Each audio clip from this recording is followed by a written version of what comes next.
The Adventures of Sherlock Holmes by Sir Arthur Conan Doyle. Adventure 5, The Five Orange Pips. When I glance over my notes and records of the Sherlock Holmes cases between the years '82 and '90, I am faced by so many which present strange and interesting features that it is no easy matter to know which to choose and which to leave. Some, however, have already gained publicity through the papers, and others have not offered a field for those peculiar qualities which my friend possessed in so high a degree, and which it is the object of these papers to illustrate. Some, too, have baffled his analytical skill, and would be, as narratives, beginnings without an ending, while others have been but partially cleared up, and have their explanations founded rather upon conjecture and surmise than on the absolute logical proof which was so dear to him. There is, however, one of these last which was so remarkable in its details, and so startling in its results, that I am tempted to give some account of it, in spite of the fact that there are points in connection with it which never have been, and probably never will be, entirely cleared up. The year '87 furnished us with a long series of cases of greater or less interest, of which I retain the records. Among my headings under this one 12 months, I find an account of the adventure of the Paradol Chamber, of the Amateur Mendicant Society, who held a luxurious club in the lower vault of a furniture warehouse, of the facts connected with the loss of the British bark Sophie Anderson, of the singular adventures of the Grice Pattersons in the island of Uffa, and finally of the Camberwell poisoning case. In the latter, as may be remembered, Sherlock Holmes was able, by winding up the dead man's watch, to prove that it had been wound up 2 hours before, and that therefore the deceased had gone to bed within that time, a deduction which was of the greatest importance in clearing up the case. All these I may sketch out at some future date, but none of them present such singular features as the strange train of circumstances which I have now taken up my pen to describe. It was in the latter days of September, and the equinoctial gales had set in with exceptional violence. All day the wind had screamed and the rain had beaten against the windows, so that even here, in the heart of great, handmade London, we were forced to raise our minds for the instant from the routine of life and to recognize the presence of those great elemental forces which shriek at mankind through the bars of his civilization, like untamed beasts in a cage. As evening drew in, the storm grew higher and louder, and the wind cried and sobbed like a child in the chimney. Sherlock Holmes sat moodily at one side of the fireplace, cross-indexing his records of crime, while I at the other was deep in one of Clark Russell's fine sea stories, until the howl of the gale from without seemed to blend with the text, and the splash of the rain to lengthen out into the long swash of the sea waves. My wife was on a visit to her mother's, and for a few days I was a dweller once more in my old quarters at Baker Street. "Why," said I, glancing up at my companion, "that was surely the bell. Who could come tonight? Some friend of yours, perhaps?" "Except yourself, I have none," he answered. "I do not encourage visitors." "A client, then?" "If so, it is a serious case. Nothing less would bring a man out on such a day and at such an hour. But I take it that it is more likely to be some crony of the landlady's." Sherlock Holmes was wrong in his conjecture, however, for there came a step in the passage and a tapping at the door. He stretched out his long arm to turn the lamp away from himself and towards the vacant chair upon which a newcomer must sit. "Come in," said he. The man who entered was young, some 22 at the outside, well groomed and trimly clad, with something of refinement and delicacy in his bearing. The streaming umbrella which he held in his hand, and his long shining waterproof, told of the fierce weather through which he had come. He looked about him anxiously in the glare of the lamp, and I could see that his face was pale and his eyes heavy, like those of a man who is weighed down with some great anxiety. "I owe you an apology," he said, raising his golden pince-nez to his eyes. "I trust that I am not intruding. I fear that I have brought some traces of the storm and rain into your snug chamber." "Give me your coat and umbrella," said Holmes. "They may rest here on the hook, and will be dry presently. You have come up from the southwest, I see." "Yes, from Horsham." "That clay and chalk mixture which I see upon your toe-caps is quite distinctive." "I have come for advice." "That is easily got." "And help." "That is not always so easy." "I have heard of you, Mr. Holmes. I heard from Major Prendergast how you saved him in the Tankerville Club scandal." "Ah, of course. He was wrongfully accused of cheating at cards." "He said that you could solve anything." "He said too much." "That you are never beaten." "I have been beaten 4 times, 3 times by men and once by a woman." "But what is that compared with the number of your successes?" "It is true that I have been generally successful." "Then you may be so with me." "I beg that you will draw your chair up to the fire and favour me with some details as to your case." "It is no ordinary one." "None of those which come to me are. I am the last court of appeal."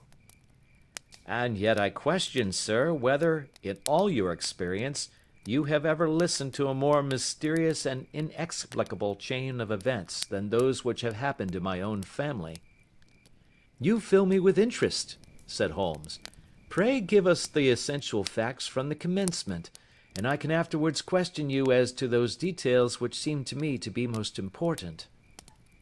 The young man pulled his chair up and pushed his wet feet out towards the blaze. "My name," said he, "is John Openshaw, but my own affairs have, as far as I can understand, little to do with this awful business. It is a hereditary matter, so in order to give you an idea of the facts, I must go back to the commencement of the affair.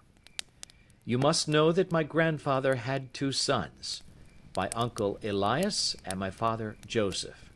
My father had a small factory at Coventry, which he enlarged at the time of the invention of bicycling.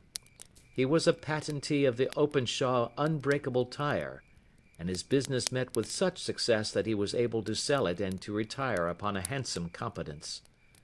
My uncle Elias emigrated to America when he was a young man, and became a planter in Florida, where he was reported to have done very well.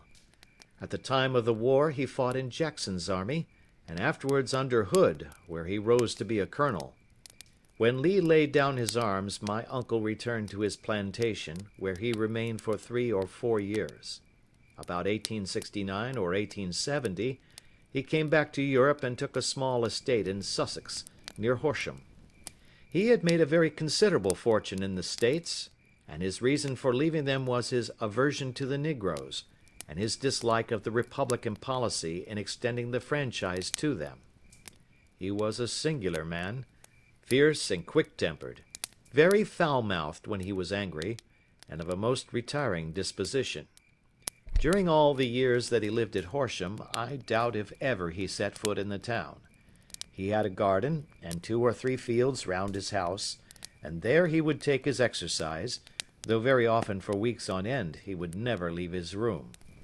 He drank a great deal of brandy and smoked very heavily, but he would see no society and did not want any friends, not even his own brother. He didn't mind me. In fact, he took a fancy to me, for at the time when he saw me first I was a youngster of 12 or so. This would be in the year 1878, after he had been 8 or 9 years in England. He begged my father to let me live with him, and he was very kind to me in his way.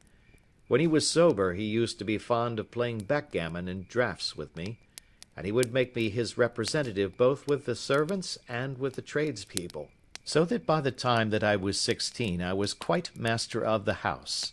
I kept all the keys and could go where I liked and do what I liked, so long that I did not disturb him in his privacy. There was one singular exception, however, for he had a single room, a lumber room up among the attics, which was invariably locked, and which he would never permit either me or anyone else to enter. With a boy's curiosity, I have peeped through the keyhole, but I was never able to see more than such a collection of old trunks and bundles as would be expected in such a room. One day, it was in March, 1883, a letter with a foreign stamp lay upon the table in front of the colonel's plate. It was not a common thing for him to receive letters, for his bills were all paid in ready money, and he had no friends of any sort. "From India," said he, as he took it up. "Pondicherry postmark. What can this be?" Opening it hurriedly, out there jumped 5 little dried orange pips, which pattered down upon his plate. I began to laugh at this, but the laugh was struck from my lips at the sight of his face. His lip had fallen, his eyes were protruding, his skin the color of putty, and he glared at the envelope which he still held in his trembling hand. "K, K, K!" he shrieked, and then, my God, my sins have overtaken me." "What is it, uncle?" I cried. "Death," said he, and rising from the table he retired to his room, leaving me palpitating with horror. I took up the envelope and saw scrawled in red ink upon the inner flap, just above the gum, the letter K 3 times repeated. There was nothing else save the 5 dried pips. What could be the reason of his overpowering terror?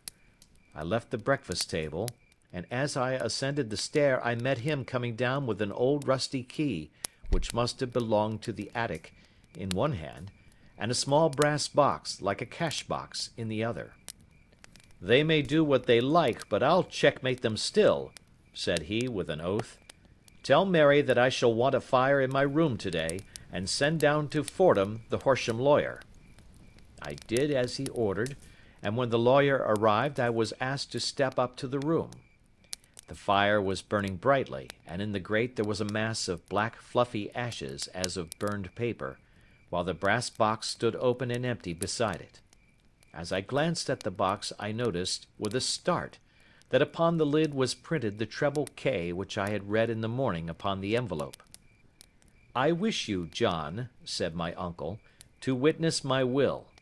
I leave my estate, with all its advantages and all its disadvantages, to my brother, your father, whence it will, no doubt, descend to you. If you can enjoy it in peace, well and good. If you find you cannot, take my advice, my boy, and leave it to your deadliest enemy. I am sorry to give you such a two-edged thing, but I can't say what turn things are going to take. Kindly sign the paper where Mr. Fordham shows you."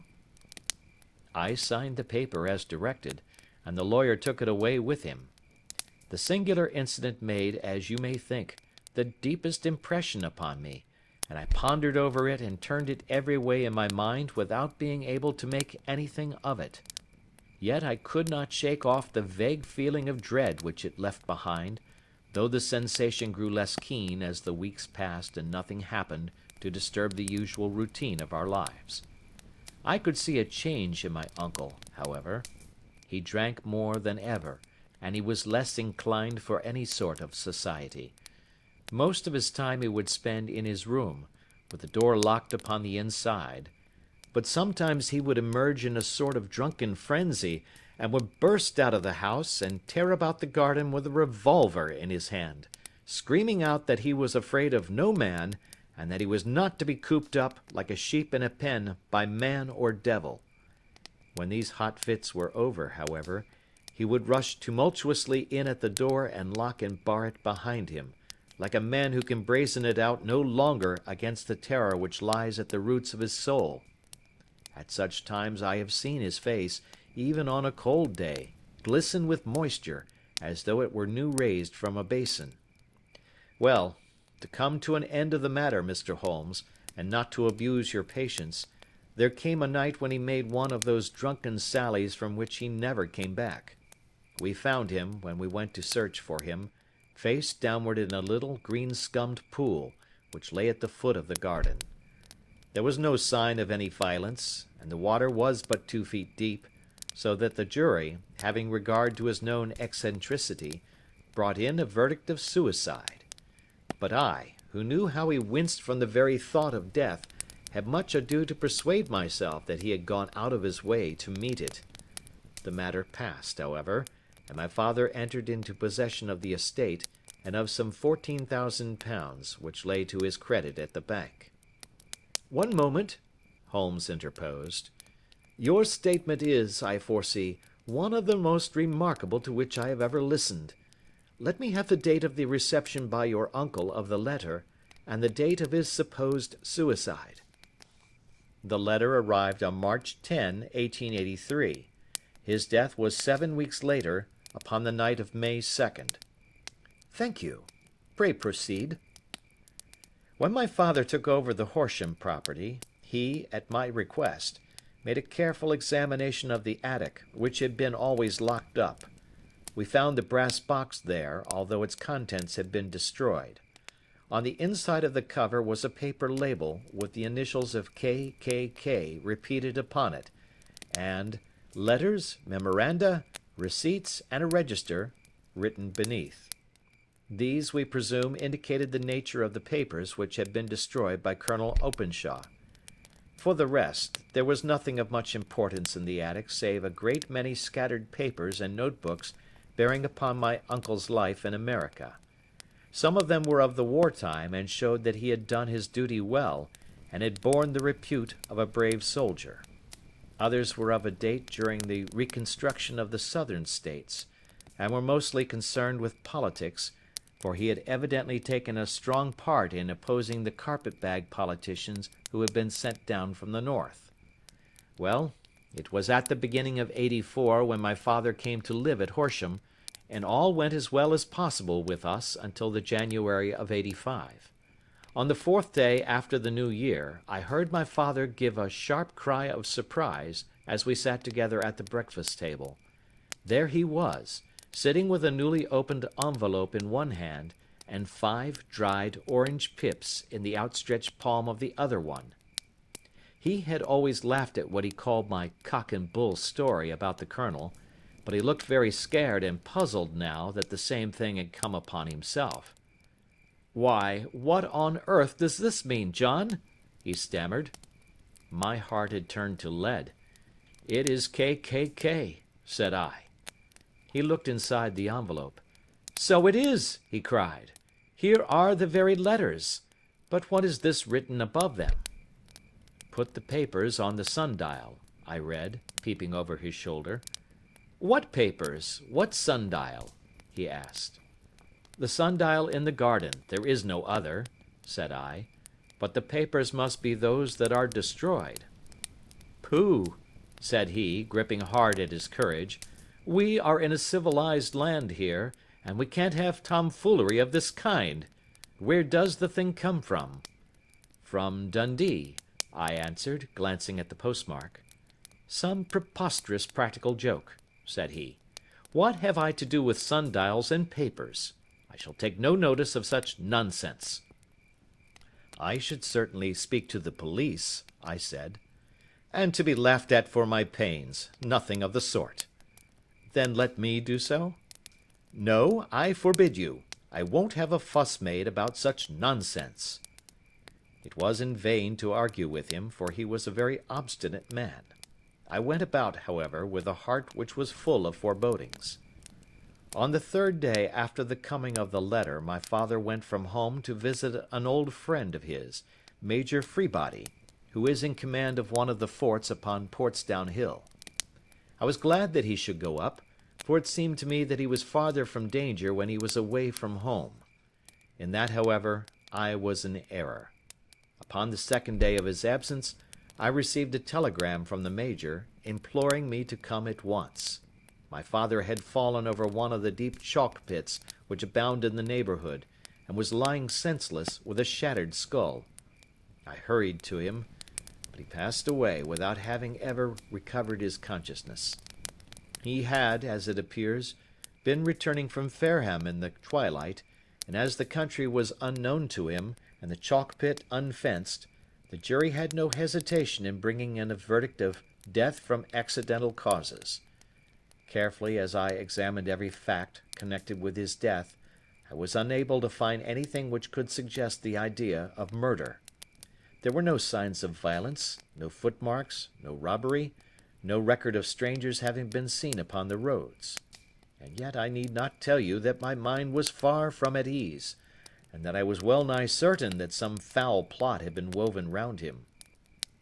In this sinister way I came into my inheritance. You will ask me why I did not dispose of it? I answer, because I was well convinced that our troubles were in some way dependent upon an incident in my uncle's life, and that the danger would be as pressing in one house as in another. It was in January, '85, that my poor father met his end, and 2 years and 8 months have elapsed since then. During that time I have lived happily at Horsham, and I had begun to hope that his curse had passed away from the family, and that it had ended with the last generation. I had begun to take comfort too soon, however. Yesterday morning the blow fell in the very shape in which it had come upon my father. The young man took from his waistcoat a crumpled envelope, and turning to the table he shook out upon it 5 little dried orange pips. "This is the envelope," he continued. "The postmark is London, Eastern Division. Within are the very words which were upon my father's last message, K, K, K, and then, 'Put the papers on the sundial.'" "What have you done?" asked Holmes. "Nothing." "Nothing?" "To tell the truth," he sank his face into his thin white hands, "I have felt helpless. I have felt like one of those poor rabbits when the snake is writhing towards it. I seem to be in the grasp of some resistless, inexorable evil, which no foresight and no precautions can guard against." "Tut, tut!" cried Sherlock Holmes. "You must act, man, or you are lost. Nothing but energy can save you. This is no time for despair." "I have seen the police." "Ah! But they listened to my story with a smile. I am convinced that the inspector has formed the opinion that the letters are all practical jokes, and that the deaths of my relations were really accidents, as the jury stated, and were not to be connected with the warnings." Holmes shook his clenched hands in the air. "Incredible imbecility!" he cried. "They have, however, allowed me a policeman, who may remain in the house with me." "Has he come with you tonight?" "No. His orders were to stay in the house." Again Holmes raved in the air. "Why did you come to me?" he cried. "And, above all, why did you not come at once?" "I did not know. It was only today that I spoke to Major Prendergast about my troubles, and was advised by him to come to you." "It is really 2 days since you had the letter. We should have acted before this. You have no further evidence, I suppose, than that which you have placed before us? No suggestive detail which might help us?" "There is one thing," said John Openshaw. He rummaged in his coat pocket, and drawing out a piece of discoloured blue-tinted paper, he laid it out upon the table. "I have some remembrance," said he, "that on the day when my uncle burned the papers I observed that the small unburned margins which lay amid the ashes were of this particular colour. I found this single sheet upon the floor of his room, and I am inclined to think that it may be one of the papers which has, perhaps, fluttered out from among the others, and in that way has escaped destruction. Beyond the mention of pips, I do not see that it helps us much. I think myself that it is a page from some private diary. The writing is undoubtedly my uncle's." Holmes moved the lamp, and we both bent over the sheet of paper, which showed by its ragged edge that it had indeed been torn from a book. It was headed March, 1869, and beneath were the following enigmatical notices: 4th. Hudson came. Same old platform. 7th. Set the pips on Macaulay, Paramore, and John Swain of St. Augustine. 9th. Macaulay cleared. 10th. John Swain cleared. 12th. Visited Paramore. All well.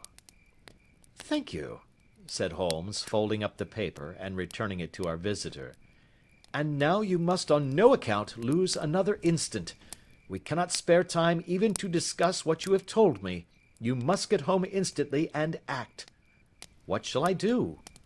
There is but one thing to do. It must be done at once. You must put this piece of paper which you have shown us into the brass box which you have described. You must also put in a note to say that all the other papers were burned by your uncle, and that this is the only one which remains. You must assert that in such words as will carry conviction with them. Having done this, you must at once put the box out upon the sundial as directed. Do you understand? Entirely. Do not think of revenge or anything of the sort at present. I think that we may gain that by means of the law, but we have our web to weave, while theirs is already woven. The first consideration is to remove the pressing danger which threatens you. The second is to clear up the mystery and to punish the guilty parties. I thank you, said the young man, rising and pulling on his overcoat. You have given me fresh life and hope. I shall certainly do as you advise. Do not lose an instant, and, above all, take care of yourself in the meanwhile, for I do not think that there can be a doubt that you are threatened by a very real and imminent danger. How do you go back? By train from Waterloo. It is not yet 9. The streets will be crowded, so I trust that you may be in safety, and yet you cannot guard yourself too closely. I am armed. That is well. Tomorrow I shall set to work upon your case. I shall see you at Horsham, then? No, your secret lies in London. It is there that I shall seek it. Then I shall call upon you in a day, or in 2 days, with news as to the box and the papers. I shall take your advice in every particular. He shook hands with us and took his leave. Outside, the wind still screamed and the rain splashed and pattered against the windows. This strange, wild story seemed to have come to us from amid the mad elements, blown in upon us like a sheet of seaweed in a gale, and now to have been reabsorbed by them once more. Sherlock Holmes sat for some time in silence, with his head sunk forward and his eyes bent upon the red glow of the fire. Then he lit his pipe, and leaning back in his chair, he watched the blue smoke rings as they chased each other up to the ceiling. I think, Watson, he remarked at last, that of all our cases we have had none more fantastic than this. Save, perhaps, the sign of 4. Well, yes, save, perhaps, that. And yet this John Openshaw seems to me to be walking amid even greater perils than did the Sholtos. But have you, I asked, formed any definite conception as to what these perils are? There can be no question as to their nature, he answered. Then what are they? Who is this KKK, and why does he pursue this unhappy family? Sherlock Holmes closed his eyes and placed his elbows upon the arms of his chair, with his fingertips together. The ideal reasoner, he remarked, would, when he had once been shown a single fact in all its bearings, deduce from it not only all the chain of events which led up to it, but also all the results which would follow from it. As Cuvier could correctly describe a whole animal by the contemplation of a single bone, so the observer who has thoroughly understood one link in a series of incidents should be able to accurately state all the other ones, both before and after. We have not yet grasped the results which the reason alone can attain to. Problems may be solved in the study which have baffled all those who have sought a solution by the aid of their senses. To carry the art, however, to its highest pitch, it is necessary that the reasoner should be able to utilize all the facts which have come to his knowledge.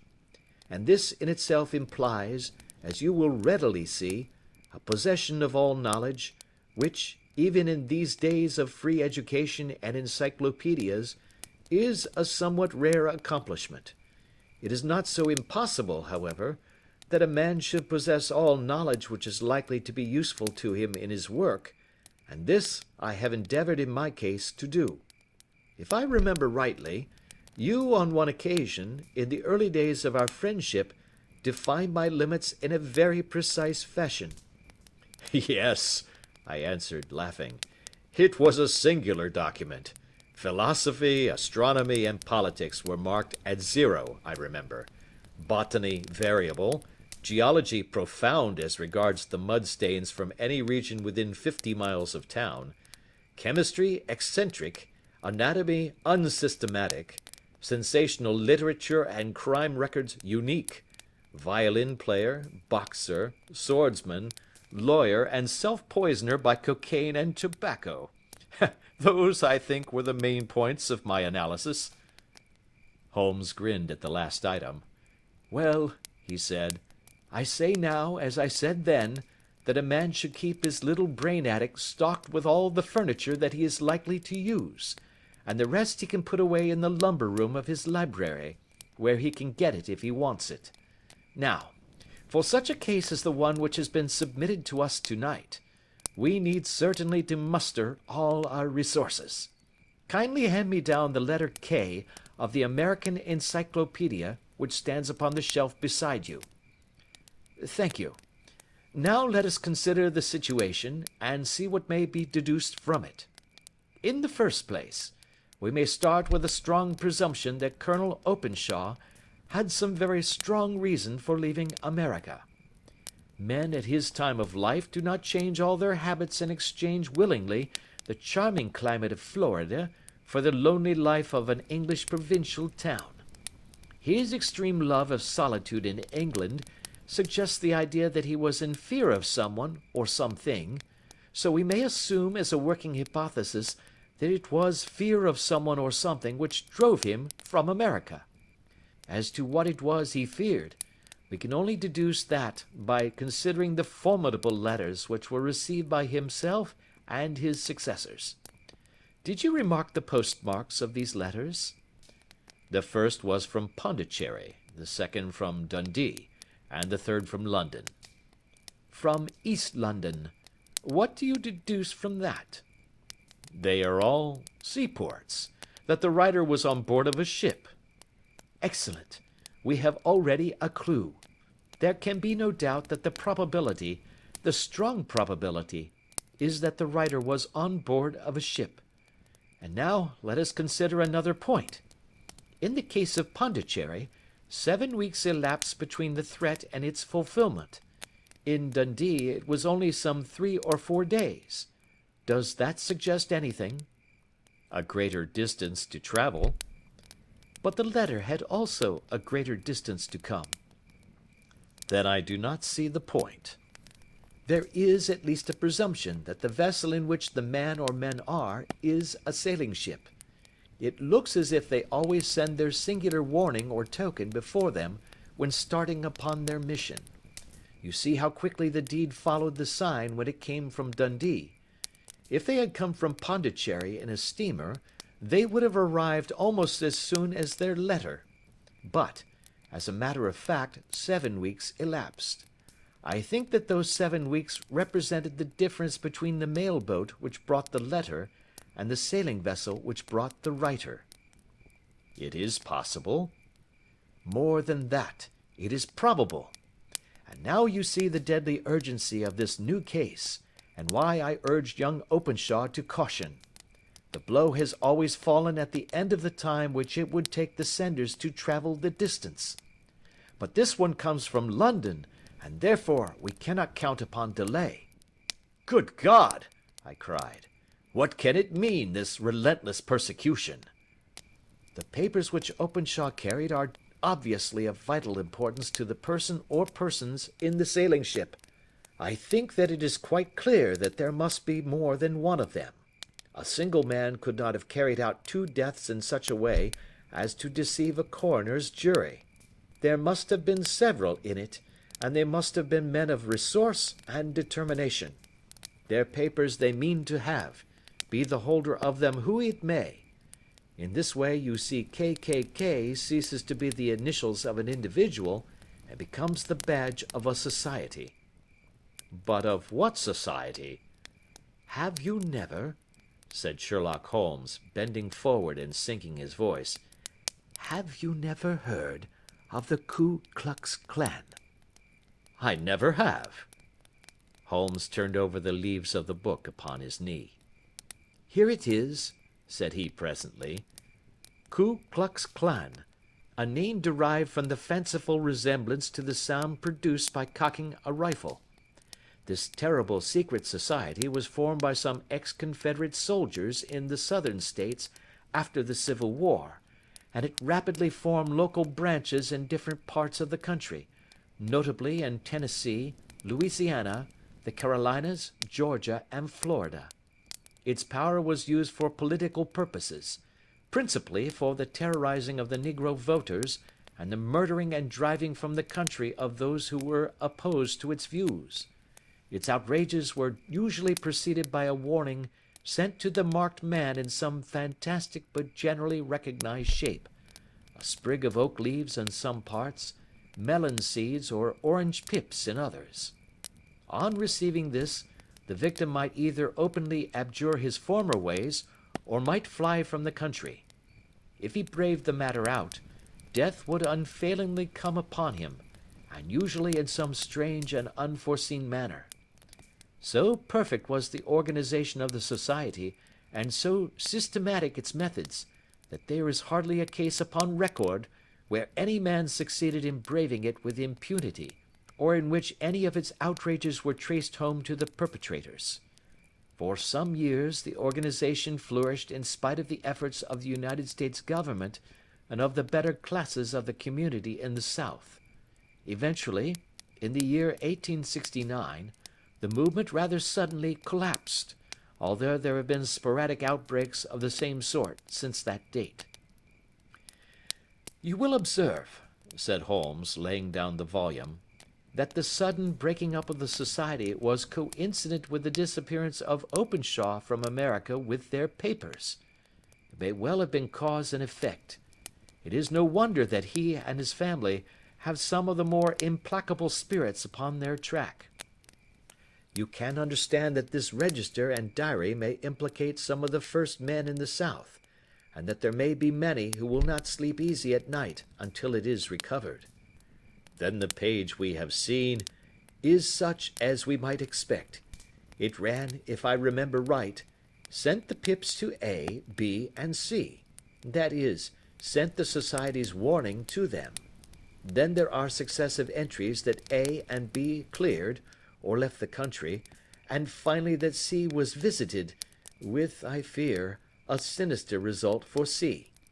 Well, I think, Doctor, that we may let some light into this dark place, and I believe that the only chance young Openshaw has in the meantime is to do what I have told him.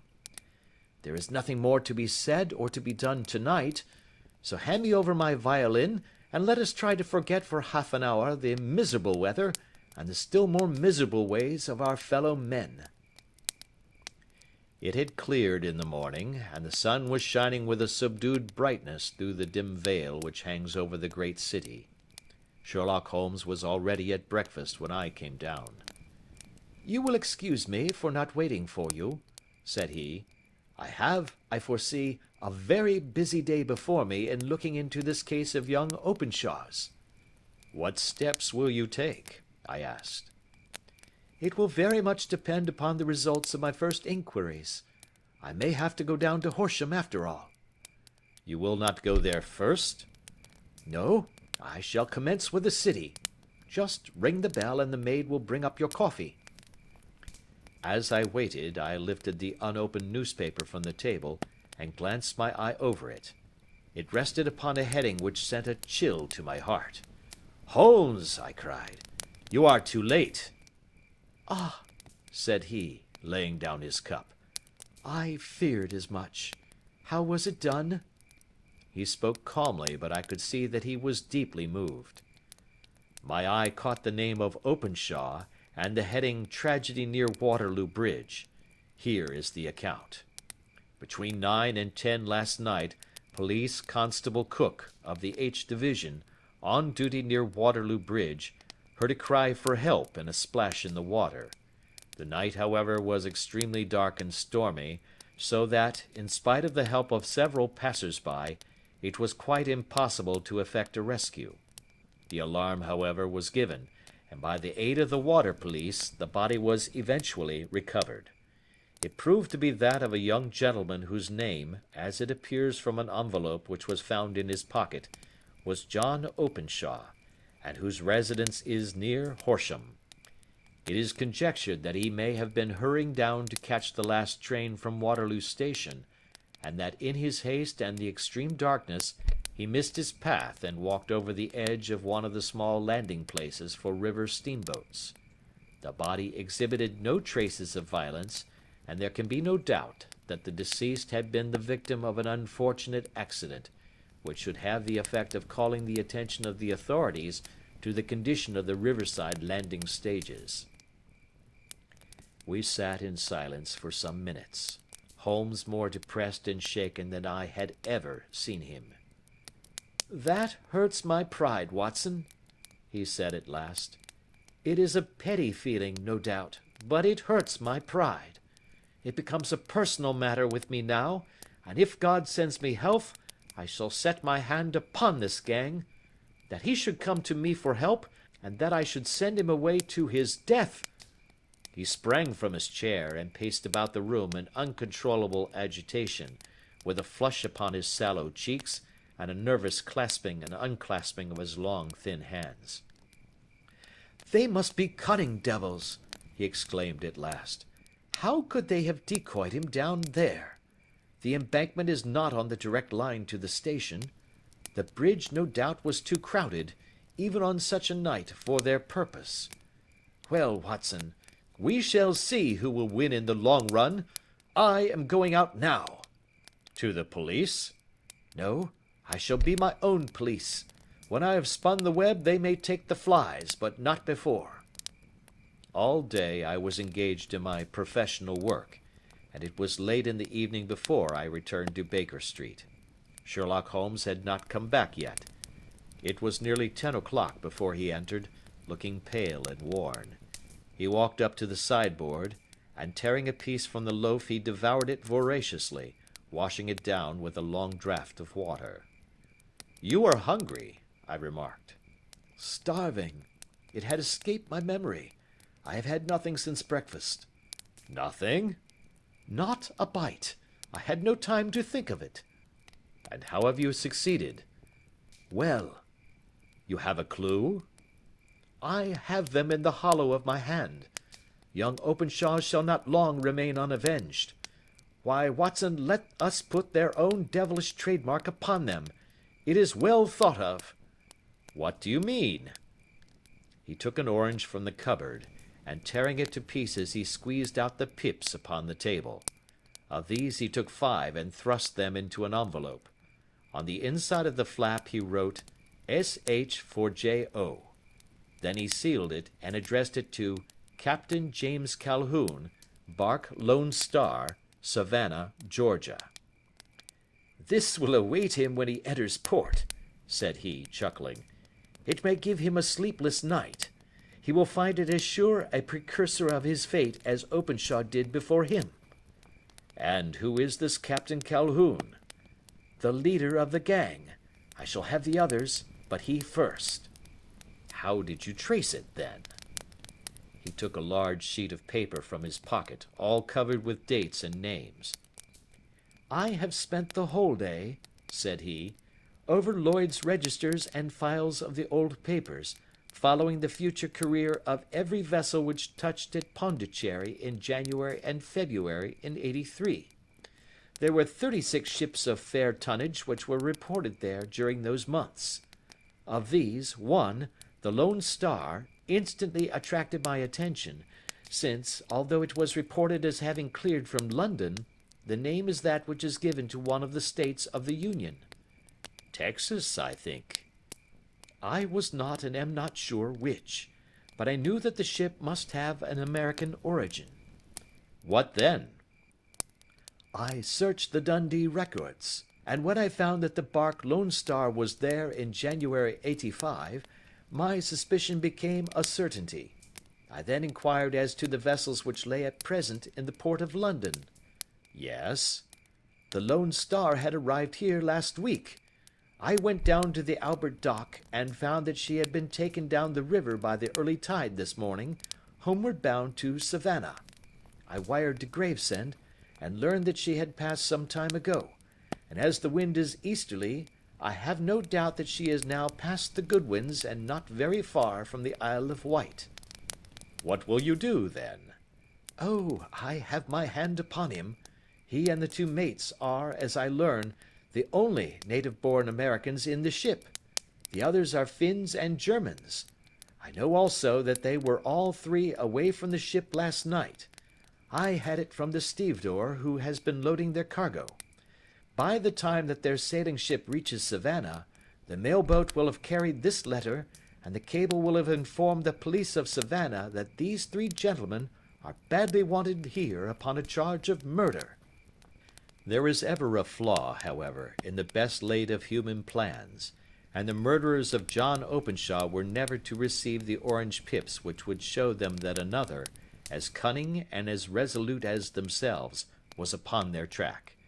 Very long and very severe were the equinoctial gales that year. We waited long for news of the Lone Star of Savannah, but none ever reached us. We did at last hear that somewhere, far out in the Atlantic, a shattered sternpost of a boat was seen swinging in the trough of a wave, with the letters L.S. carved upon it, and that is all which we shall ever know of the fate of the Lone Star.